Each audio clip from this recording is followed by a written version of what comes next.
ಚಿನ್ನಸ್ವಾಮಿ ಸ್ಟೇಡಿಯಂನಲ್ಲಿ ಕಾಲ್ತುಳಿತಕ್ಕೆ ಸಿಕ್ಕಾಕೊಂಡು 11 ಜನ ಸಾವನ್ನಪ್ಪಿದ ಪ್ರಕರಣಕ್ಕೆ ಸಂಬಂಧಪಟ್ಟಂತೆ ಬೌರಿಂಗ್ ಆಸ್ಪತ್ರೆಯಲ್ಲಿ ಮೆಡಿಕಲ್ ಟೆಸ್ಟ್ ಮುಕ್ತಾಯವಾಗಿದೆ. ಆರೋಪಿಗಳಿಗೆ 4 ಜನ ಆರೋಪಿಗಳನ್ನು ಅರೆಸ್ಟ್ ಮಾಡಿಕೊಂಡು ಬಂದಿದ್ದಾರೆ.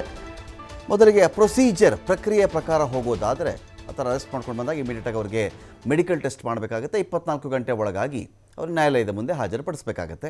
ಇದೀಗ ಆ ಪ್ರೊಸೀಜರ್ನ ಮೊದಲ ಸ್ಟೆಪ್ ಅಥವಾ ಮೊದಲ ಭಾಗವಾಗಿ 4 ಜನ ಆರೋಪಿಗಳಿಗೆ ಮೆಡಿಕಲ್ ಟೆಸ್ಟ್ ಮಾಡಲಾಗಿದೆ. ಅದು ಕಂಪ್ಲೀಟ್ ಆಗಿದೆ ಕೂಡ.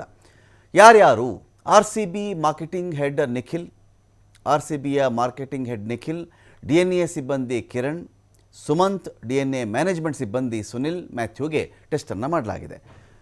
ವಾಪಸ್ ಕಬ್ಬನ್ ಪಾರ್ಕ್ ಪೊಲೀಸ್ ಠಾಣೆಗೆ ಕರ್ಕೊಂಡು ಬಂದಿದ್ದಾರೆ. ಇಷ್ಟು ಜನರನ್ನು ಕೂಡ ಇದೀಗ ಕೆಲವೇ ಕ್ಷಣಗಳಲ್ಲಿ ಇವ್ರನ್ನ ಕೋರ್ಟ್ಗೆ ಹಾಜರುಪಡಿಸಲಾಗುತ್ತೆ. ಆ ಒಂದು ಸಿದ್ಧತೆಯಲ್ಲಿ ಖಾಕಿ ಇದ್ದಾರೆ. ಇದೀಗ ಮೆಡಿಕಲ್ ಟೆಸ್ಟ್ ಆದ ಮೇಲೆ ಅವರೆಲ್ಲರನ್ನೂ ಕೂಡ ತಗೊಂಡು ಹೋಗಿ ಕೋರ್ಟ್ ಮುಂದೆ ನಿಲ್ಲಿಸಬೇಕಾಗುತ್ತೆ. ಅಂದರೆ ಈ ಒಂದು ದುರ್ಘಟನೆಗೆ KCA ಸಿಬ್ಬಂದಿ ಅಥವಾ ಈ ಈವೆಂಟ್ ಮ್ಯಾನೇಜ್ಮೆಂಟ್ ಸಂಸ್ಥೆ DNA ಏನಿತ್ತು ಇವರ ನಿರ್ಲಕ್ಷ್ಯ, ಟಿಕೆಟ್ ಕೊಡ್ತಕ್ಕಂಥ ವಿಚಾರಕ್ಕೆ ಸಂಬಂಧಪಟ್ಟಂತೆ ಆಗಲಿ, ಪಾಸ್ ವಿಚಾರಕ್ಕೆ ಸಂಬಂಧಪಟ್ಟಂತೆ ಆಗಲಿ, ಅಷ್ಟೊಂದು ಜನ ಗೇಟ್ ಹತ್ರ ಬಂದಾಗ ಆ ಗೇಟನ್ನು ಏಕಾಏಕಿ ತೆಗೆದಿದ್ದಾಗಲಿ, ಈ ಥರದ್ದು ಬೇರೆ ಬೇರೆ ಆರೋಪಗಳಿರ್ತವೆ. CCTV ಫುಟೇಜ್ ಇರುತ್ತೆ ಅಲ್ಲಿ. ಎಲ್ಲವನ್ನೂ ಕೂಡ ಗಮನಿಸಿಕೊಂಡು ಇವ್ರ ಮೇಲೆ ಒಂದು ಹಂತಕ್ಕೆ ಕೇಸನ್ನು ಬುಕ್ ಮಾಡಲಾಗಿದೆ. ಅದರ ಪ್ರಕಾರವಾಗಿ ಇದೀಗ ಮೆಡಿಕಲ್ ಟೆಸ್ಟ್ ಮುಗಿದಿದೆ. ಕೋರ್ಟ್ ಮುಂದೆ ಇದೀಗ ಹಾಜರುಪಡಿಸಲಾಗುತ್ತೆ.